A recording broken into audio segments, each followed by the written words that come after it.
Welcome back to the Maydena Mountain Podcast. We're here for a very special episode today, coming live to you from the Maydena Bike Park. It's day 2 for us here in the bike park, last day of our Tasmania Mountain Bike Expedition. And you're about to hear a beautiful, beautiful chat I had with the legends, Mark and Brendan, here at Tailored Trails. Before we do that, we're going to hear from a couple of our awesome guests to give you a bit of an insight into what the Tasmanian mountain bike experience has been all about. Okay, I've got my friend Thomas here. Thomas How's it going? is from one of the other mountain bike meccas of the world, coming from Wanaka, New Zealand. Thomas, what's been one of your favourite trails so far? It's a really tough one to answer that because they've all been so good. But I have quite enjoyed Derby. It's terrain that I haven't really ridden anywhere else before. So all the stuff in Derby is pretty good, but the Blue Tier and Bay of Fires would be right up there. Fantastic, mate. I'd have to agree with you there.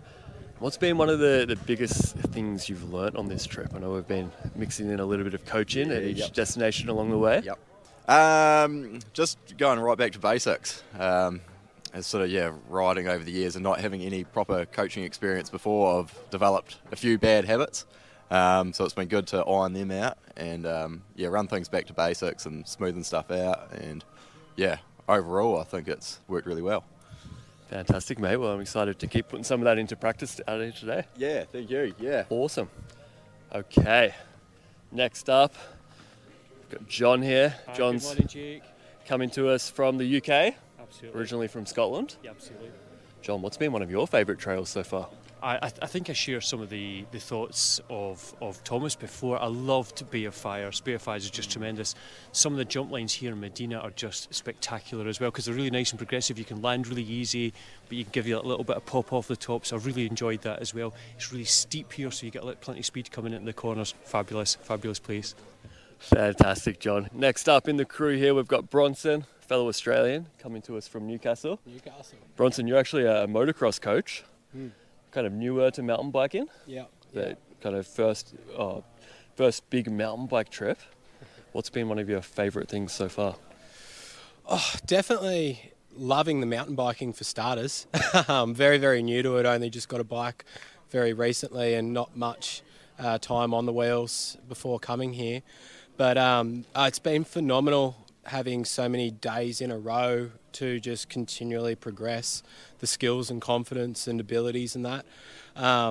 Lots of carryover and transfer from the motocross over to the mountain biking, which does help, but it is definitely very much a beast in and of itself. Still lots of learnings going on at the moment.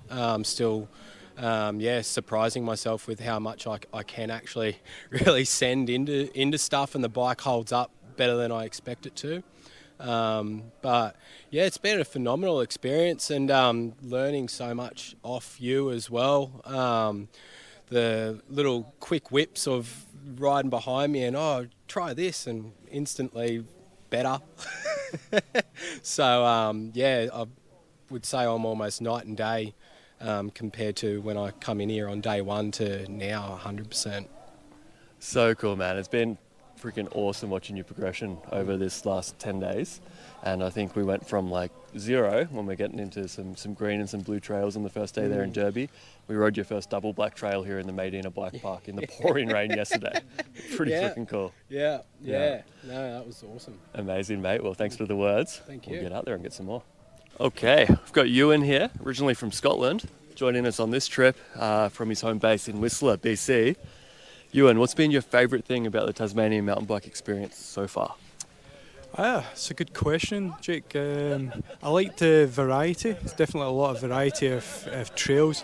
Love being in forests, different forests, and the group that we're riding with, a lot of fun. So a lot of fun on the bike, a lot of fun off the bike. Good trails, good people. Yeah. Hard to beat, hey? I'm curious, you've obviously spent a lot of time in the Whistler Bike Park, on the trails in the valley around Whistler. What's been the biggest difference to the riding down here in Tassie compared to your home trails? Yeah, it's good. It's a good question. Obviously, it's a bit smaller, a bit lower keys, so you're shuttling up in a van rather than a chair lift. I think the fundamentals are essentially the same. steep, there's rocks, there's trails, there's berms. It's a lot of fun. I think what I said to you before was it's weird. It's the same but different because the fauna, the flora, it's all different. A lot of fun. It's also, for us, it's been very quiet, hasn't it? There's not been a lot of people at all on the trail. So yeah, it's been a really fun experience. Yeah, I think we pretty much had the whole Maydena Bike Park to ourselves yesterday, which was Friday. A few more folks here today, but for a busy day, it's really not that busy, is it? It's interesting because the guys, basically they were telling us that it's capped at 160 people for Maydena, which is, obviously if you're a whistler, you're not familiar with the concept of a cap, so it's pretty interesting in that regard too. Yeah, fantastic. And one last question for you. We've been working on some skills throughout this trip. What's been the biggest thing that's stuck with you or that's been helping on the trails out here so far? Yeah, I think, like we discussed before, can be just riding, practice. I think the biggest thing is around some of the mental things we're talking about. So it's just helping centre the focus to apply the skills you've learned. So I think, as we discussed yesterday, that concept of exhaling just before we're about to go on a feature like a berm just helps me set up my sort of routine going in and out, particularly with the braking zones and stuff like that. So yeah, that's worked really well. But just riding in a whole load of variety of trains and variety of weathers has really helped progress my mountain biking. Fantastic, Ewan. Thank you so much. Now it's time to catch the first shuttle up and get into one big last day of riding here in Tasmania. Welcome back to the Maydena Mountain Podcast. I'm stoked. Today we're here for a special episode down here in Maydena in Tasmania on the back end of our Tasmania Mountain Bike Experience. I'm here with Mark and Brendan from Tailored Trails, the local guiding, logistics, mountain bike experience experts, and we're here to talk mountain biking in Tasmania. Guys, welcome to the podcast. Thanks for having us, mate. Yeah, thanks, mate. It's great to be here. Thanks for coming to Tassie. Hey, man. It's been an absolute blast so far. We've had 4 days in Derby, 3 days out on the rugged west coast, real mix of weather. Now we're here in Maydena for endless bike park laps. Can't get enough of it. Yeah. Fantastic. Why don't we start here by just telling us a little bit about you guys, maybe how you got into mountain biking and how Tailored Trails came to be here in Tassie. Yeah, for sure. I'll kick off. Yeah, been mountain biking for give or take 20 years, give or take. And moved to Tassie about 10 years ago. Long story short behind Tailored Trails was I had a group of mates come down from Queensland, where I'm originally from. Early days in Derby, this was about 9 years ago, 8.5 years ago. Did a trip to Derby and fell in love with the place. Just some of the best riding that I had ever done in Australia, in the Southern Hemisphere, to be honest. Did the trip, whole bunch of mates, and on the last night of the trip, we're sitting around the campfire and thought, hey, this is a pretty good business idea, isn't it? We need to do more of this. And at the time, there wasn't really anyone else doing it. So, yeah, 2 years later, sort of bit the bullet and started the business. And our primary offering is just basically just all-inclusive and full-service tours around Tasmania. So our business is based out of Derby, you would say. We're sort of out of the north of the state, but we are one of the only operators that go around all of the state and are licensed to operate on all of the big networks around Tassie. Tassie is just a mecca. Like, we are so blessed with phenomenal trails and so much diversity. Down here you've got Blue Derby, Premium Flow, amazing trails, good fun, great in any weather. You got the wild, rugged West Coast, which you got to experience in its full glory the day before yesterday. And here we are at Maydena, which is just all about just good fun, gravity, technical descending, fast, flowy stuff. It's just amazing. So we are incredibly lucky. We've been doing it for about 7 years. We're coming up on 7 years in January.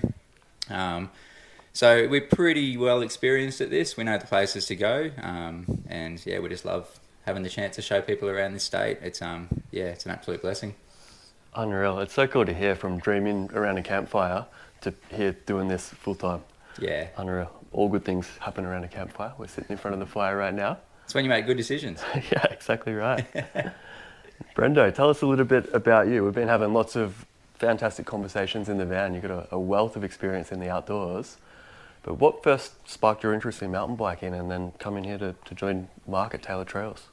Long story. Yeah. Started mountain biking when I started out in BMX. like a lot of kids. Started in BMX, wanted to get into racing, got into a lot of dirt jumping. Didn't have a great racing scene around me at the time. Got into dirt jumping, and then some mates dragged me along on a mountain bike ride. I did the first ever mountain bike ride on the mega classic Otford to Glenbrook, the Oaks Fire Trail up in the Blue Mountains. Did that on a BMX bike as my first ever mountain bike experience. Wow. That was wild. And then really humble beginnings of borrowing my brother's bikes, riding anything we could. And just borrowed those until I broke them and fixed them. And then, really found a love for it through the back end of high school. When I first left high school, I got a job.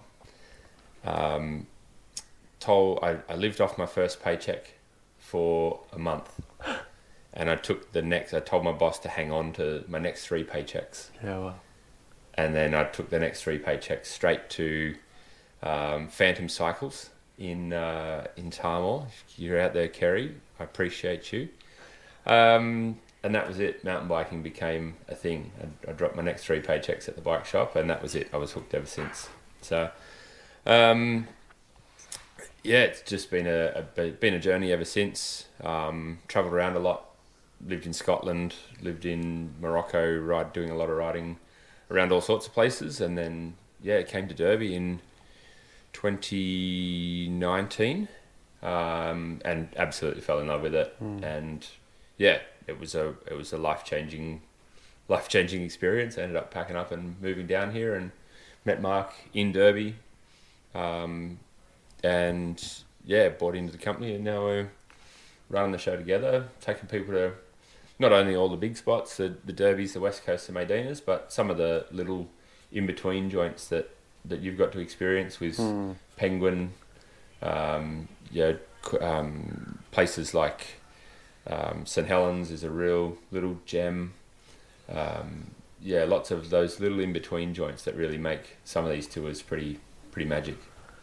Totally. I love that. It's not just like 3 destinations to go mountain biking in Tassie. There's a wealth, isn't there? And I'm just starting to understand just how much is down here. And even, I guess on my first day, I flew in a day early to get over the jet lag, and Mark was already saying, hey, while you're in Launceston, there's actually some trails right there you can pedal to from the CBD. And I was straight out there. It was fantastic. So I think I haven't rode a bad trail down here yet. But I'm curious, you guys have obviously traveled around the world, riding bikes, adventuring. Why Tassie? What was it about Tassie that grabbed your heart and really made you want to make a life here? The trails are magic. There's no doubt in that. The first time I rode in Tassie, or first time I rode in Derby, was actually off the back of a trip to Whistler, Squamish, Pemberton, Moab, and Virgin. Some big names there. And then came back and rode Tassie only a couple of weeks off the back of that trip, and was still blown away by it. And I thought, well, there's something in this. If I've had that benchmark set by those incredible destination trails, and I'm still falling in love with Tassie, there's something. It must be special. It must be real. And then just the lifestyle here is amazing. It's got everything that we could want. You can still buy fruit from a unmanned roadside stall. You don't get that in a lot of places these days. And so it's got a lot of that honesty and a bit of that sort of quaint, old-timey, sort of like stepping back in time in some respects, some regards. But then it's really progressive and modern and amazing as well. I don't know, what was it for you, Mark?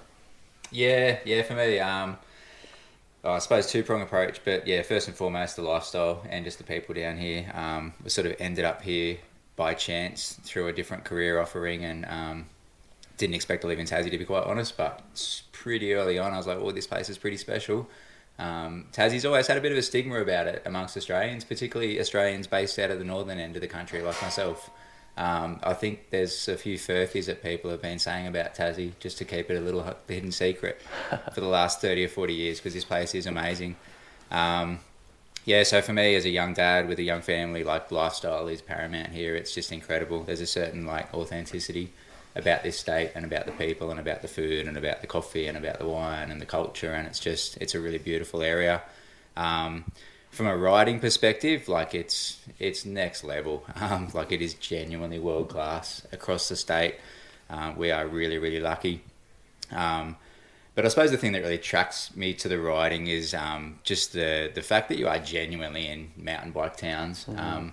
The difference between riding here and some big destinations in Australia and a little bit internationally as well is you've got these huge tourism towns that kind of have a trail network tacked onto the side that might be a 10 or 15 minutes drive away. Whereas where we are now, we're about to jump on our bikes and pedal 350 metres, and we're going to chuck it on a shuttle, and we're going to go up to 1,120 metres and then do an 800 metre drop. And then we're going to do it again and again and again, right? And again. You're exactly right. Yeah. So that's the thing I love about these towns down here is I don't have to stick my bike on a car and drive to the trailhead. I literally roll out of the garage and I'm at the trails. And that's pretty hard to come by. So Derby and Maydena, even Queenstown, like all those places you can ride from your accommodation. So you don't need rental cars down here. You don't need all the hassles of having all that other kerfuffle that goes along with it. It's tricky to travel down here, which is kind of what our business is based around because there's not a lot of infrastructure. It's a little bit hard to get around the area. But once you're in the towns and you're there to ride your bike. And there's a really cool feeling when there's more bikes doing wheelies up and down the main street than there is cars in the main street. That's what I love about it. You sort of feel like you're amongst your people. Yeah. It's really cool. I think you hit the nail on the head there, both of you. From what I've experienced so far this week anyway, it's felt easy to travel Tassie. You know, a lot of the time we're leaving our bikes outside, we're not worried about them getting stolen. We're riding them to and from the trails. Like you say, there's an abundance of fresh, cheap, local food, drink. Everything's easy. Thanks to you guys. You've kind of fill in the gaps and the things that would usually be really hard logistically, the guiding, the transfers, the booking accommodation, the knowing where to eat, the list goes on. You guys are really making that easy for us. And I really liked one of your shuttle drivers in Derby, Caleb. He said, I'm not only living the dream, I'm a dream enabler. And I really see that in you guys as well, Classic right? Caleb. Yeah. You're living your dream, you're riding bikes for a living, but you're also enabling all of us to come from all around the world. You know, we've got people from New Zealand, Australia, Scotland, Whistler, the UK, all come in here, living their dream, riding bikes in Tassie, thanks to you guys. Yeah, pleasure. Yeah. So it kind of begs the question, I'm sure there's people out there thinking, yeah, I'd like to go to Tassie, but I want to do it on the cheap. So yeah, I wanted to ask the obvious question that probably a lot of the dirtbag mountain bikers out there are thinking, why not just do it yourself? Yeah, good question, Jake. We are both dirtbag mountain bikers at heart, 100% every day of the You week. and I both. So we're here. And I think I learnt that firsthand about 9 years ago when my mates came down. There's a bunch of us that all flew down from the Sunshine Coast.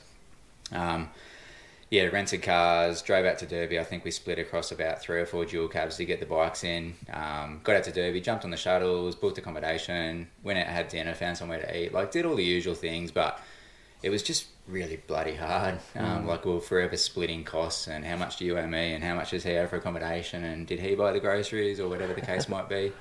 And that's where the whole premise of the business came about, was like, how do you get this genuinely incredible world-class riding experience without all the hassles and kerfuffles along the way?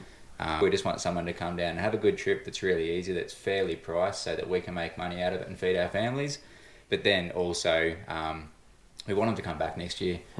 The thing that I love more than anything about this is 2/3 of our calendar every single year is repeat visitation, to the point where we've got people out of 7 years of operation are on their 6th trip. We had a crew down in September that were here in March, and then they came back in September. Shout out to you boys in Sydney. So that's really the thing we love about it. You get to know people quite well, to the point now when I go back to Queensland, I actually catch up with people that have been on trips with us. Brando goes back to Sydney, he catches up with people that he's met down here as well. It's really exciting. So the difference between doing it yourself and the difference between doing it with us is not a financial thing, it's actually just a simplicity thing. I think we make it fairly easy, and that's kind of the premise of our business and our goal. And we want people to love it so much that you come back again next year. And that speaks for itself, doesn't it? That you've got 2/3 of your business is repeat business. And then you've got customers that you actually want to go and hang out with outside of work, people that Yeah. you now call mates. I think that's really, really special. Yeah, it's pretty cool. Yeah. Yeah, very blessed. Yeah, fantastic. And kind of shifting gears here a little bit, obviously you guys are running around the state, running tours like this from, well, all season down here, but you're also running races. Tell us a little bit about the Tasmanian Gravity Series. Yeah, that came about as a happy accident. Yeah, love it. Yeah, we wanted to get behind the Tas Gravity Enduro Series. I've been racing a long time, and I've finally convinced Mark that an enduro was a great way to get out and ride. And so we got out, we did it, and then we said, okay, well, let's get behind the series, let's support it, let's throw some money behind it and get behind it. And strangely, that coincided with one of the organisers of the series also stepping away from the series. So we got in touch with the other guy that was half of the organising team and just said, oh, look, Doug, what's going on with the series? Is it going to happen this year? He said, oh, I'd love it to happen, but I can't do it on my own. And so we sort of ummed and ahed and we waited and okay, what are we going to do?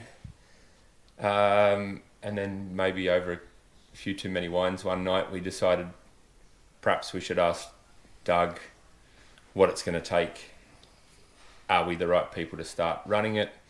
We had a meeting, we had a couple of coffees, and next thing it was on. We were on, so we ended up having to start a separate business. It's called Tas Gravity Events. We run that with Doug Miller, who started the series 11 years ago now. So he started that, and yeah, we're a part of that. We just couldn't have Tassie not have a series, a race series. It's an incredible riding destination. There are so many good riders down here, a real hotbed. We've got some incredible talent coming out of Tassie. We needed to foster that, but then also just that community of riders that a race series fosters. We couldn't see that go to waste.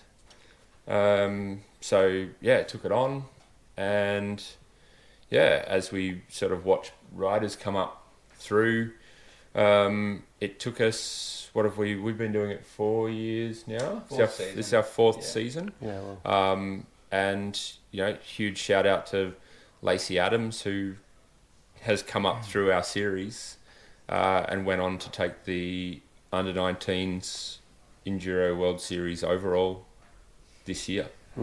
So she's come home with the World Cup overall after coming up through our series. It's unreal when you can see that direct result of taking on that series and providing this platform for riders to come up through here. Yeah, I thought it might take 10 years and maybe we'd see something come of it, but for that to happen so quickly and is amazing. Yeah, it's really cool, and it kind of, for me, it touches on a bigger subject, which is kind of like purpose and our purpose here working in the industry.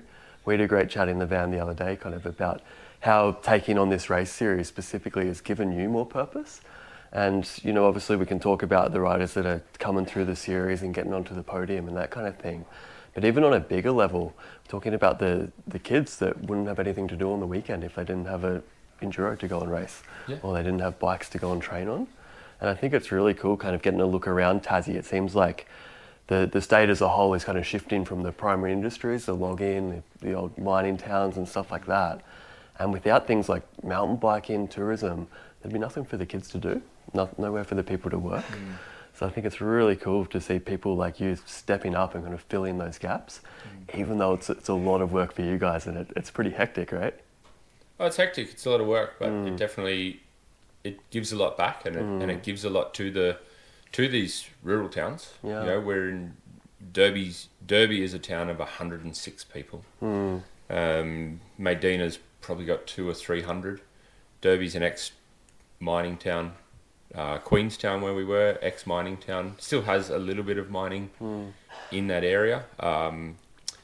Maydena, where we are, ex-forestry town. There's still forestry going on, but there used to be big forestry works right here, and that's shut down. And the bike park has become a big employer for the area. But apart from that, just brings huge amounts of money to the area. And that happens through tourism, but the races are actually a form of tourism themselves. We actually made the decision a few seasons ago to release the courses. Traditionally, in an enduro race, you release the course maybe the Tuesday or Wednesday in the run-up to the Saturday, Sunday race. We decided to release it 2 weeks out. And that gave people, number one, gave people the opportunity to practice, but also it gives the towns an opportunity to actually host people over 3 consecutive weekends. So people can actually, we'll see people. The first year that we did that, there was a group, the Tas Gravity Girls, which is a not-for-profit that runs down here in Tassie, a women's riding crew. They organised a trip out to Queenstown 2 weeks before the race so that they could get out there and practice 2 weeks before. Then they did some coaching and training and group riding, focusing on the skills that they would need the weekend before the race. They did that at home, and then they went out and raced the following week. That's so great. For me, it really speaks to kind of taking the pressure off and making enduro racing more approachable for newer riders, and kind of setting riders up for success. I think it's great. And that's what we want to do. Yeah, there's no reason to make it harder than it needs to be, or to put more pressure on just for the sake of adding pressure. At the end of the day, I think most riders start riding because it's fun. They start racing because it's fun. So I love that you're thinking about, you're not kind of rigid and this is how enduro races work. You're like, well, how's our enduro race want to work? How do we want it to work? Yeah, it's an amazing community. I think that it gives a lot of people a really great excuse to get out. Maybe, groups of friends who perhaps wouldn't make time to get together and ride somewhere unusual, especially if they live far apart. But they meet through our series, and then they put that time aside because that race becomes the purpose and a really good excuse to get out there and do it. Yeah, that's unreal. And I love kind of touching on the coaching point a little bit there. We've been working with a group of mere mortals, myself included, not so much enduro races this week, but we've been doing a bunch of coaching as well. Not only, guiding the riders from around the world on the trails here in Tassie, but also getting them up to speed and ensuring that they can really, live the full experience of mountain biking in Tassie and perhaps ride the trails that they've been watching on YouTube and kind of, ride to their full potential. So touching on a whole bunch of different skills, but obviously you guys see riders all season long coming from all around the world. I'm really curious, what's maybe like the 1 or 2 skills or things you find yourself teaching riders the most that are coming here, landing in Tassie and needing a little tune-up? I find a lot, it depends on where they come from. So there's an area just north of Sydney. Sydney is a big sandstone bowl, and there's an area just north of Sydney where there's an incredible amount of trail being built. It's very rocky, it's very technical. Their building materials are sandstone or sand. So jank, rocky, gnarly stuff they've got. Berms, not so much. So you put them on some of the hardest, most technical trails that we've got, and they eat them for breakfast. Put them on the even the easier, flowier trails, and they make a ham sandwich of it. Not all, but some. Yeah. And is it the speed? It's speed, it's cornering technique, it's certain things. They just want a little brush up. Whereas people who perhaps live in areas where there's a lot more flowy, bermy flow trail, they might need to learn how to bend their elbows a bit better through rocks or loosen up through some jank. So, it depends. You've seen something similar? Oh, 100%. Yeah, it's really interesting this far into it. You can tell by talking to someone on the phone before they come down from a trip. You're going to kind of get a sense of what kind of their rider they're going to be based on where they ride. And we're pretty fortunate that between Brad and I, we've ridden the whole entire east coast of Australia, most of South Australia, and little bits around WA. So we understand Sydney, Southeast Queensland, Adelaide trails really well. And the riders are almost a little bit taught by the terrain that is on their backyard. So yeah, you've answered that and hit the nail on the head. Yeah, I'd say like the biggest thing that we're always kind of talking about a little bit is just general body position. Like our biggest market is kind of 35 to 55 year olds. You know, that's kind of the market that travel with their bike, and we get a lot of empty nesters, we get a lot of young families, we get a lot of big families. It might be mum and dad and 4 kids that do a trip with us, which is just amazingly good fun for us as well. But the most beneficial thing that we see, and it's kind of something that we're trying to foster in the mountain bike industry in Tasmania a little bit, is when you come down here, just get a little brush up lesson. It's amazing. Spend 4 hours with this guy on the trails on day one, and it will change your riding for the next 4 days. And it's a bit of a foreign concept in the mountain biking industry. In Australia so much, it might be a little bit different in your neck of the woods, but we find when people go to Perisher or Hotham or Thredbo and do a 5-day ski trip, more often than not, they'll get a little coaching lesson on day one, and that's kind of the norm. It's amazing if you can do that when you come to Derby and spend 4 hours just brushing your skills up. You get so much more out of the next 3 to 4 days. So that's something we've been working pretty hard on for the last 3 years, and we're slowly starting to find that now with a lot of our repeat guys, it's almost like hey, lock in that day one, half day on the trails, just as a regular thing, year round. And it's incredibly beneficial. Our goal is that you come down, you have a bloody good time, and you really enjoy your trip, but you also go home a more confident, more inspired rider. Totally, and it's definitely what we've seen on this trip, isn't it? Having coaching not only from you guys, from myself as well, and not only on that first day, but each new place we go.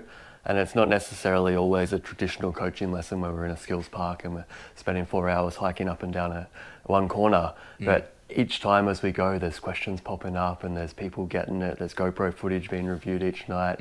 It's really cool just seeing how the riders grow, just from those little tidbits of information and feedback they're getting along the way. Yeah. I think, like you said, we're a pretty advanced group we've had this week. Strong intermediate advanced riders. We've been running a mix of kind of, dark blue or stout blue, as Brendan likes to say. Some black diamond trails, a little bit of double black in there as well.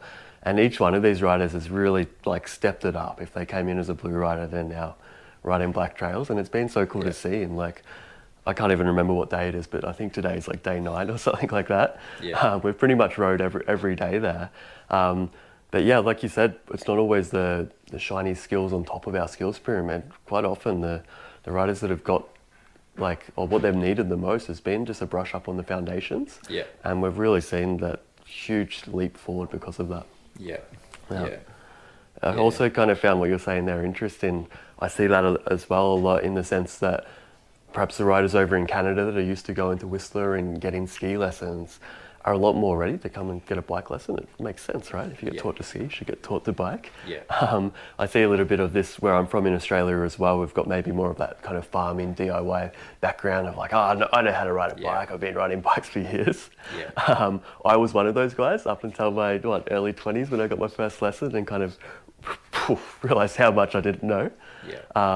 But yeah, like you said, get a lesson, it'll pay dividends. It'll be the cheapest investment you ever make in your new bike when we compare it to what we spend on a modern mountain bike these days. It's a pretty great it's a pretty great souvenir to take home. Totally. Some skills. Much better than the bark off the elbows. It's the alternative, right? That's it. It will look after that, and a bit like what you said, we've got such an incredible array of different terrain here, and the terrain teaches you how to ride, and because we've got such an amazing terrain, variance of terrain, we've got some fun steep stuff in Derby, but Maydena's got incredible steeps. If you want to learn very big steeps, we've got it here. If you want to learn how to ride looser, sort of less packed dirt, we've got heaps of that in Queenstown. If you want to learn how to ride rock, there's just so many different types of it here. So it's such a playground for learning and coaching and teaching. Totally. It's pretty amazing. Paradise, eh? You said something really cool the other day. You mentioned that some riders that live in a place with less elevation will come here to a place like Maydena and do a year's worth of descending in 3 days. Yeah. We get a crew down. They come down at least once a year. They're down from Alice Springs, And yeah, Alice Springs pretty flat. And it astonishes me how good these lads are at descending, considering how little of it they've got and how hard they've got to work for it. But yeah, they might do 300 metres of descending in a week. Yeah, well. If they get out on the bike twice a week, they might get 300 metres of descent in. We're going to do 800 metres a lap here. We'll get 6 laps in today. It's mind-boggling, isn't it? It's a lot. Yeah. It's a lot. So unreal. Yeah, I'm getting amazing. excited looking out the window here. I know we had 20 mil of rain forecast today. It's currently not raining. No. We're in for a treat. Yeah, I think it's going to clear it. And even if it does rain, Maydena loves a bit of rain.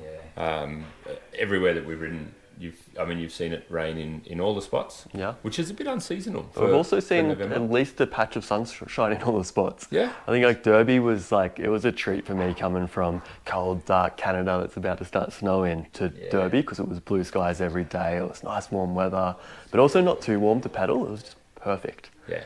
So I think we've been really lucky with the weather. It's kind of that springtime hero dirt, isn't it? It is. Just enough rain to keep the trails tacky, but not so much that they're muddy. It's unreal. Yeah. I guess too, that's where having a local guide helps out. There are trails, there are areas that handle the rain better, and I'm sure that's everywhere. We can kind of point in the right direction and go, hey, look, it's really hosing down. There are trails, 23 stitches at Derby doesn't love the rain. No. But Kingswall, perfect. And that's hard to see. Trail Forks doesn't tell you that. That's for sure. Having a bit of a guide, having a local help definitely helps that, and that pays dividends. That's what's been really cool for me and the crew. Obviously, I came down here with all these ideas of what I wanted to coach these guys. I had a chat with each of them on the phone, taking all their information beforehand, kind of checking in. But I didn't know where to take them to actually teach that. So it's been really cool collaborating with you guys. I mean, like, hey, where are the best corners for teaching trail breaking today? And it's just stuff we wouldn't be able to do without you guys, and it wouldn't be as easy. I think like a lot of my audience and a lot of the people watching, they're growth-focused or progression-focused mountain bikers. They want to get better, they want to get the most out of this sport. And I love the idea of bringing people somewhere different, because like you're saying, when we're not only getting used to the same type of dirt or the same sandstone rock that's at home, we're getting to ride 3 very different places in 11 days. And I'm curious to hear your perspective. Like, how does traveling the world on a mountain bike make you a better rider? I guess the easiest way to put it is, if you're going to ride dirt, if I'm coaching somebody in certain skills, in Derby you learn how to maintain speed and to generate speed, because it's a little bit more of a trail park, and in Maydena you learn how to manage it. Nice, yeah. And that's, in a nutshell, by going to different places like that, you get a totally different skill set. That's not to say Derby's flat and Maydena's mental and crazy steep. There's plenty of spots in Derby where you're really managing your speed, but on a whole, you get a lot out of Derby if you can pump and you can play and you can hold speed through certain areas. There's a lot there to play with.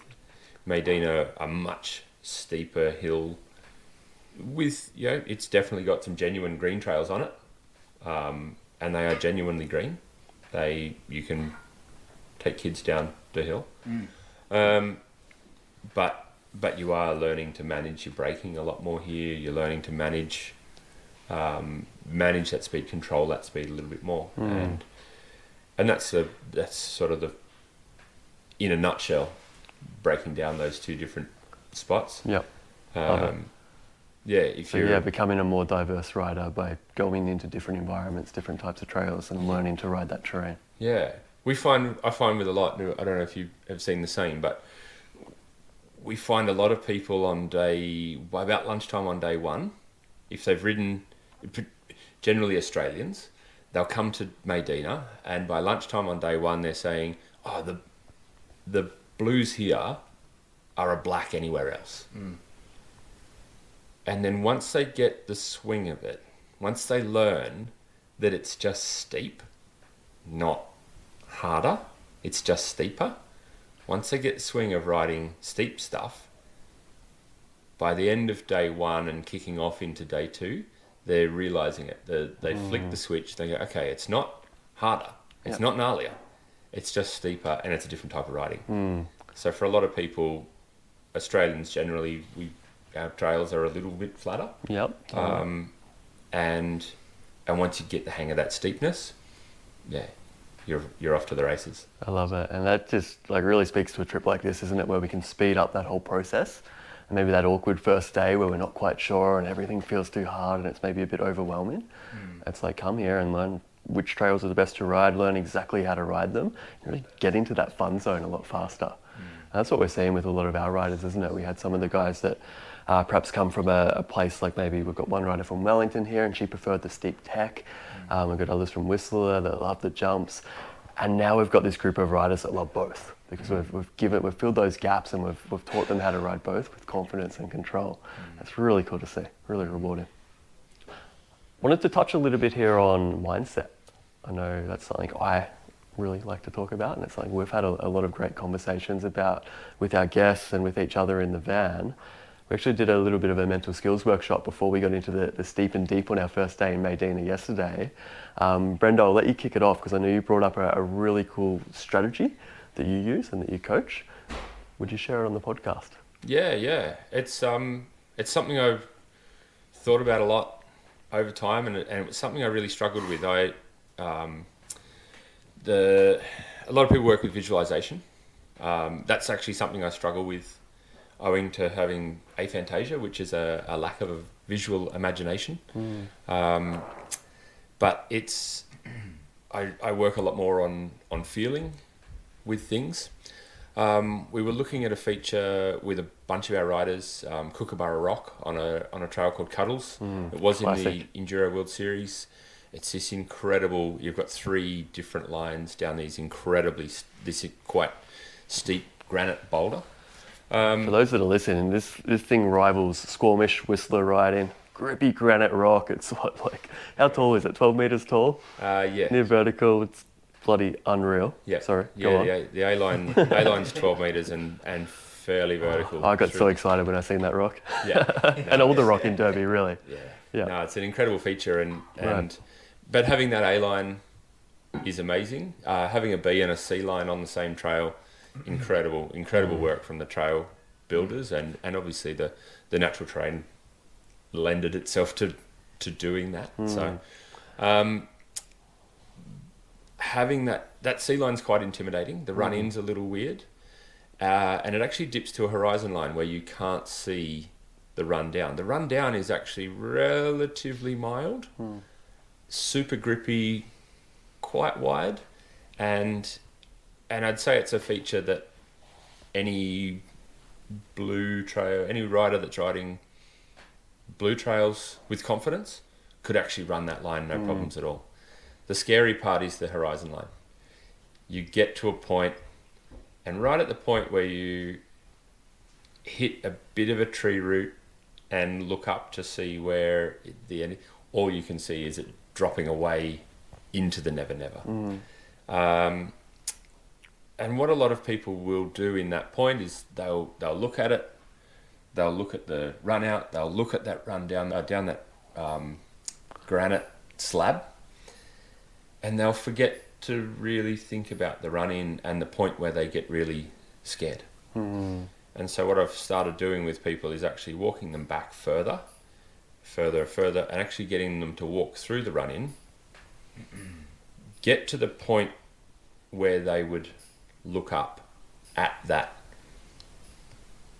drop off into nowhere, and understand and feel and prepare themselves for that point where they get really scared, that real pucker moment, where you that point where you want to hit the brakes, that point where you want to do all the intuitive things that aren't actually going to serve you.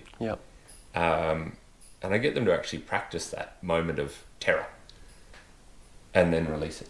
And if you can practice that fear and then that bit of a breathe out It's going to be okay.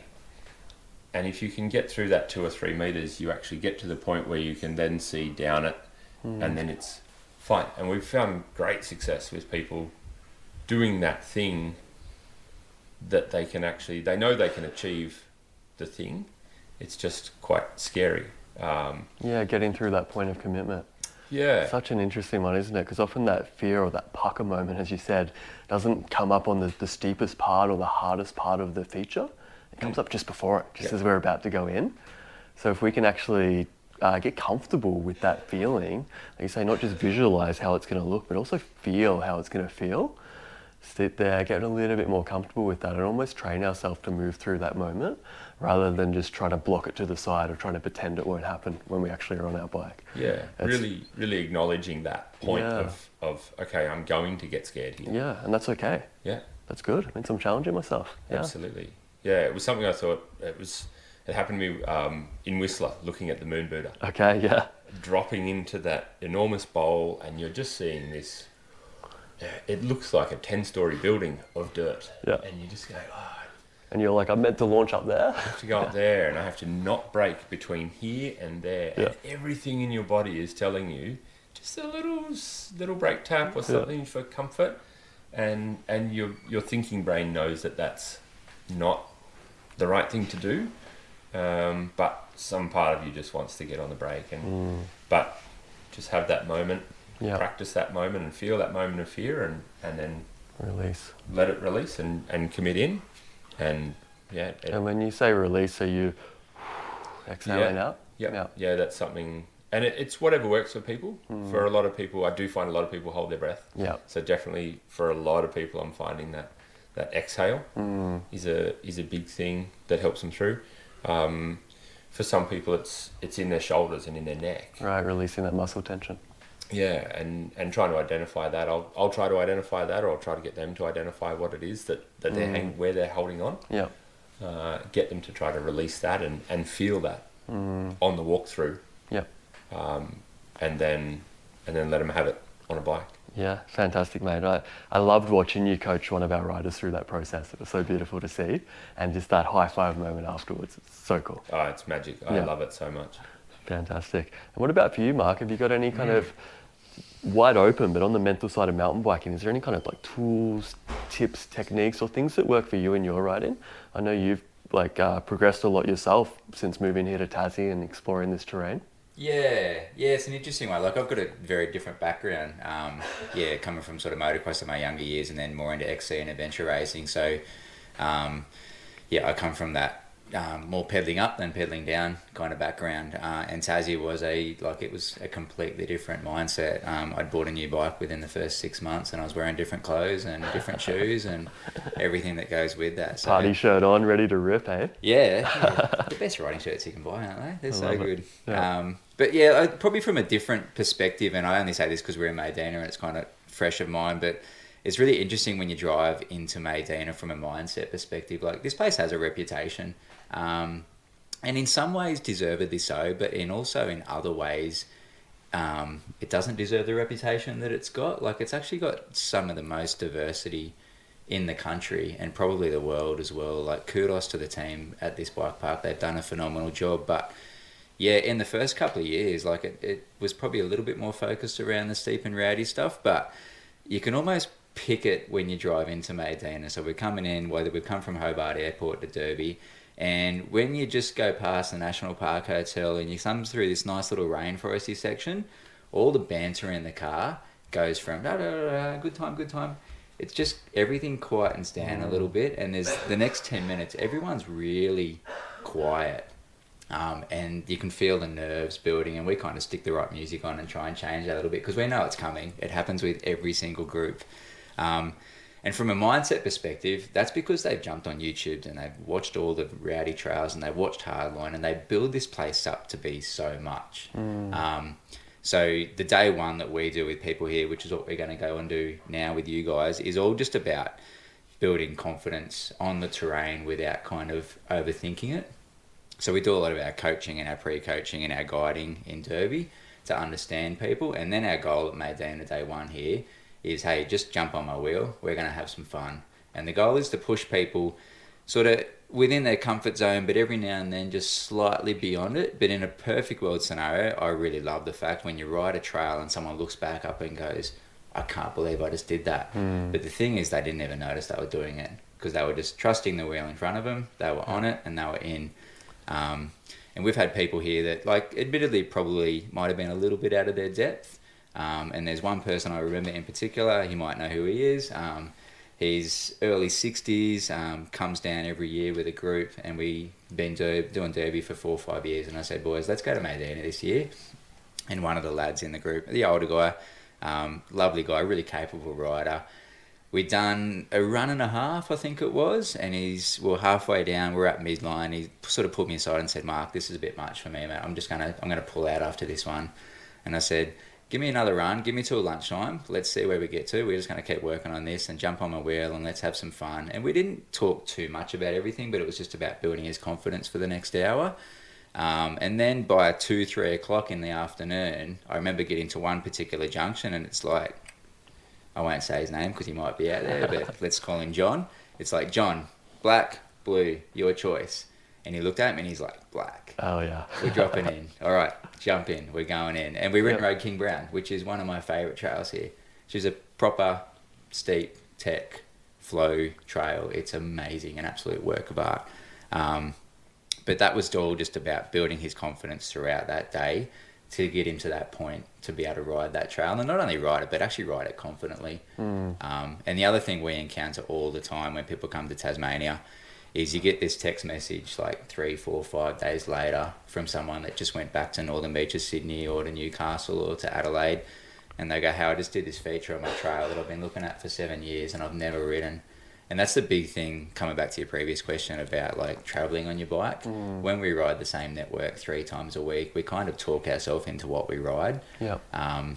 So there might be a feature that you've been looking at that you go, that's not in my wheelhouse. And then you come down here and ride something here, whether it be Kookaburra Rock or King Brown or something at Queenstown, something at Penguin. And you go back home and it's like, oh, this is a piece of cake. I've got this. So, yeah, that's the fun part of the job. It's so special, isn't it? Not only getting to help riders here in Tassie, but that work or that effort that they've put in down here continues on when they get home. Yeah. And like you say, it can shed a whole new light on someone's local trail network as well. Yeah. And not only, I guess, like creating more diversity in someone's riding, a lot of the riders we've got here are from or living in the Northern Hemisphere like me. So we're actually expanding our riding season by coming down here and getting some extra trails in. Yeah. So it's a great way of, instead of having a mountain biking season, it's like, screw that, mountain bike all year round. Yeah. Yeah. Yeah. So really cool. I love what you were saying there too about a place kind of developing a persona, and we can, like, a lot of us had never visited Maydena before, but we knew it was steep and deep. Yeah. And exactly like you said, as we're driving through the valleys there, we go from enjoying the view to, oh, these hills are steep. Oh, there's big trees, there's roots everywhere. We see the rocks in the forest. It's like, oh wow, this is the real deal. Yeah. And the nerves can start to come up before we even get on the bike. Yeah. So it was really special yesterday. Obviously, like today's like day one of shuttles and bike park here in Maydena. But we actually snuck down a little bit early. We had some frothers in the group, so got out on our rest day, did a little pedal on some of the lower mountain trails, a little bit of skills tuning, and it was a really great way of calming some of those nerves and getting people fired up, getting people excited for today rather than feeling overwhelmed by it. So really thankful to have you guys here for that and kind of creating that experience as well. It's been such a welcoming, fun vibe for the duration of the trip rather than I'm not sure about this vibe. And I think like each one of the guys and girls in our group would say they've probably rode things this week that they didn't think they'd ride coming into it. So yeah, for sure. Really special. It's almost time for the bike park to open, so we'll get moving in a second. We're going to do a brake pad check, make sure everyone's good to go, make sure bikes are safe for today. But before we wrap things up, is there anything that you guys wanted to talk about on this podcast that we haven't touched on yet?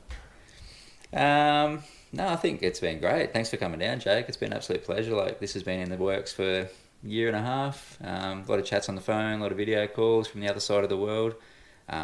But yeah, what you do over in your neck of the woods is absolutely amazing, and it's been an absolute pleasure to work with you, not only in the lead up, but while you're here. Great bunch of people. It's really amazing when you get 6 or 7 people from different parts of the world. And the first couple of hours, everyone's kind of finding each other and understanding, but the dynamic amongst this group is absolutely incredible, and that's your work in finding the right people and the pre-chats and getting to understand people, which has been absolutely brilliant. Come to Tassie, ride bikes, it's heaven down here, whether that be with us, whether that be with someone else, like just get down there and ride bikes. It's a pretty special part of the world, which is why you're sitting here with a Queenslander and a New South Welshman. And a Victorian. And our race family here, and it's just a really cool part of the world. And a Victorian, you're right, it's an amazing place down here, so come and get amongst it. Oh, thank you, mate, for the kind words. Like I say, it's been a pleasure working with you, both of you guys, from the start as well. And we first got talking 1.5 years ago, so this has been a dream for us in the making for a while now. It feels so fucking cool to be sitting here having made it happen. Yeah. We're just lapping it up last couple of days of Bike Park here. Right from the moment we got on that first Zoom call, I was like, right, these are my guys. They're going to help me make this dream happen. And it's been like that at every step along the way. Yeah. Really, it's been, I guess, no compromises for me.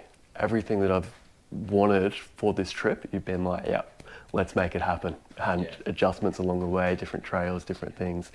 I feel like it's been this shared vision, and it's so fucking cool working with you guys. Yeah, that's something we really push hard for. We're mountain bikers at heart. We're mountain bikers every day of the week, and that's the beautiful part of what we do is we just put together exactly the tour that we would want to be on. And so that in a way makes it the easiest job in the world. It's like, what would I want now? I'd want to ride a trail like this, and then what would I want after that?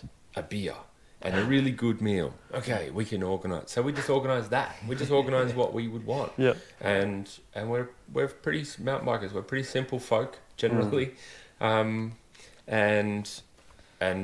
just put the time into finding the best stuff. We find the best houses, the best meals. We know the spots that are not so good. There's a few out there.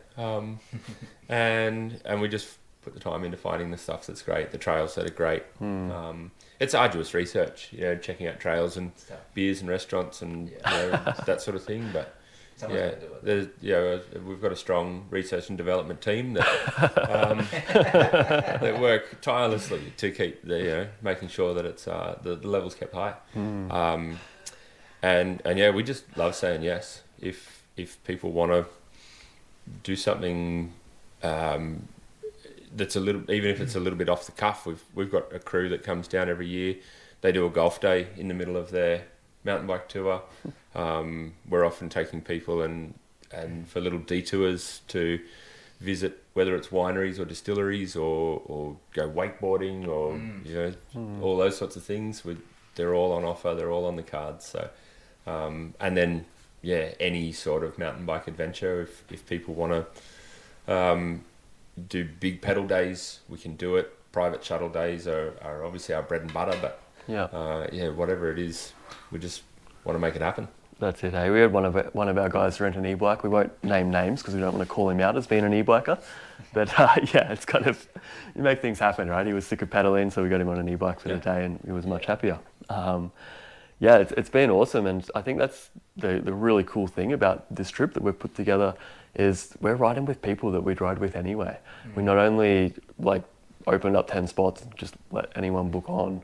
We curated those people and we picked the right people. Not only are they all at a similar skill level with similar goals, they've got a similar vibe as well. And I think that's the special thing. We've got people of vastly different ages, living in different countries, different mountain biking experiences, different genders, and they're all best friends now. And it's so cool, isn't it, when we can sit and chat in front of the bus and the crew's just there on one, laughing and chatting in the back. It's really special. Yeah, it's unreal. We see that a lot, whether it's with our shared tours where it's you're just buying one seat on the bus, or our group packages where it is a group of mates who have been riding together and have all booked together to book a private tour. Just that camaraderie over the time, learning from each other and learning from each other's skills and just spending that amount of time, the volume on the bike and the volume of time together. It's really special. It grows some incredible friendships and it's and some wild times. Totally, and it's been great for me as a coach too, working with two other expert coaches. I know I've learned things from each of you on this trip things you're saying to our riders, our guests on the trip. And I'm like, hey, I might try that myself. It's so cool, kind of, trading tools and inspiring each other. Yeah, it's gone both ways, I can assure you. My mental notepad's been working overtime. It's been awesome. So thanks for Fantastic, that. mate. I love it. For anyone listening to this that wants to check out the Tasmania Mountain Bike Expedition, we're going to be hitting the ground running for 2026. Yeah. It's going to be very late October into early November next year. Going to get this Hero Dirt Sunshine again. For anyone interested in checking out that, there'll be a link down in the show notes. And applications will likely be open by the time we release this podcast. So, we'd love to hear from you if you're interested. We'd love to tell you all about it. With that being said, let's go hit the trails, guys. Thanks so much. Let's do it. Thanks, Adrian. Nice one, mate. Cheers, guys. See you next year.